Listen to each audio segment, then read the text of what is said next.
మీద అందరూ అరెస్ట్ అయ్యారు కదా, ప్రమోటర్స్, బిగ్ బాస్ వెళ్ళిన వాళ్ళు, యూట్యూబర్స్, ఇన్స్టాగ్రామ్ ఇన్ఫ్లుయెన్సర్ అందరూ అరెస్ట్ అయ్యారు కదా.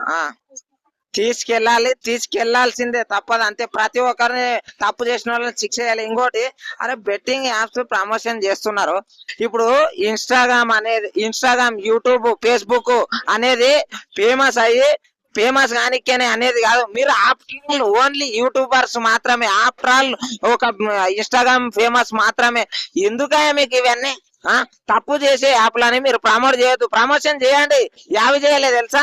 ఏవైనా ఫంక్షన్స్ గానీ, లేకపోతే ఏమైనా దుకాణాలు గానీ, లేకపోతే ఏదైనా బిజినెస్ గానీ అటువంటివి చేయండి. మంది పానాలు తీసేవి చేయకండి.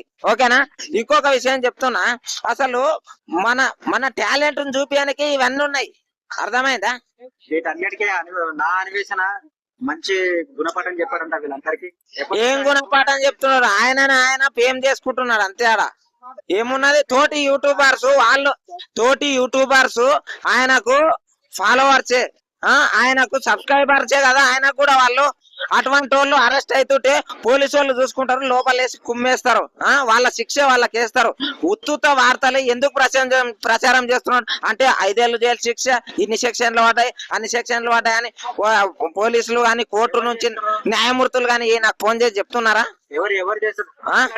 ఇప్పుడు అన్వేషణ ఇప్పుడు ఇన్నేళ్ళు జైలు శిక్ష, ఇన్నేళ్ళు వీళ్ళు పడ్డారు, వాళ్ళు పడ్డారు అని చెప్పేసి ఆయన తప్పుడు వార్తలు పెడుతున్నాడు. ఆయనకు న్యాయమూర్తులు గాని, పోలీసు వాళ్ళు గాని ఫోన్ చేసి ఆయనకు చెప్తున్నారా? ఈ తప్పుడు వార్తలు చెప్తున్నాడు అంటే డైలీ ఒకరిని తీస్తున్నాడు, మంచిదే. ఇప్పుడు ఏంటంటే వాళ్ళని తీస్తే వాళ్ళు చూసుకుంటారు, కానీ లేని పేక్ వార్తలన్నీ తీసుడు ఎందుకు? ఆయన కరెక్ట్ గానే కదా అందరికి. ఆయన ఏం చెప్తున్నారు?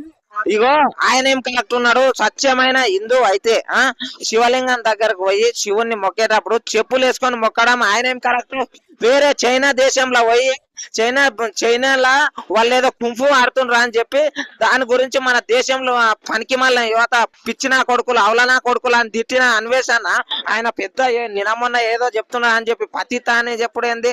ఆయనకు నేను సబ్స్క్రైబర్ని. కాకపోతే ఆయన కూడా మంచిగా చేయాలి. సజ్జనార్ తోటి మాట్లాడేటప్పుడు ఏం మాట్లాడింది తెలుసా? ఇగో ఎప్పుడు పెళ్లి చేసుకోవడం అని అంటే ఉంచుకున్నోడికి ఇగో ఆయన అనుకుంటే ఎవరైనా ఊరంతా దొరుకుతారంట. అంటే ఇంట్లో ఉన్న భార్యను చూడకుండా ఊరంతా చూస్తారు. అవసరమా? లేనిపోని ఏడ్చులు అవి వస్తాయి. కరెక్ట్ గా ఉండాలి. ఒక ఆఫీసర్ తోటి ఎట్లా మాట్లాడాలి అనే తత్వం ఆయన నేర్చుకోవాలి. ఇంకోటి, తోటి యూట్యూబర్స్ అరెస్ట్ అవుతుంటే, సార్ ఇగో వీళ్ళంతా అరెస్ట్ అవుతున్నారు, వీళ్ళ దగ్గర మీరు ఇన్ఫర్మేషన్ గుంజుర్రి, అసలు ఎక్కడి నుంచి పైసలు వస్తున్నాయి, ఎవరు ప్రమోట్ చేపిస్తున్నారు, వాళ్ళని కూడా లోపల వేయండి సార్ అని చెప్పొచ్చు కదా. ఏం రాకపోయానా? అంటే ఇప్పుడు వీళ్ళని మొత్తం తీసి, ఇప్పుడు ఆయన పేరేంది, ఇమ్రాన్ అన్న. బెట్టింగ్ ప్రమోషన్ చేసే వాళ్ళకి సపోర్ట్ చేస్తున్నావా? నా అన్వేషణకు సపోర్ట్ చేస్తున్నా. నేను మొత్తం యూత్ కు సపోర్ట్ చేస్తున్నా. మీరు ఎందుకు ఆడేది? ఎవడో చెప్తున్నాడు బొచ్చుగాడ అని చెప్పి మీరు ఎందుకు ఆడుతున్నారు చెప్పు? అవసరమా? ఎందుకు ఆడుతున్నారు?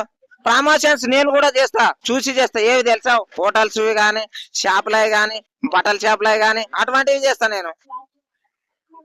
అవి ప్రమోషన్ చేసుడు, మంది పానాలు తీసేటివి నేను అసలు చేయ. ఫస్ట్ అడుగుతా, ఏమిటిది, దీని కథ ఏంది అని చెప్పి అడిగి చేయాలి.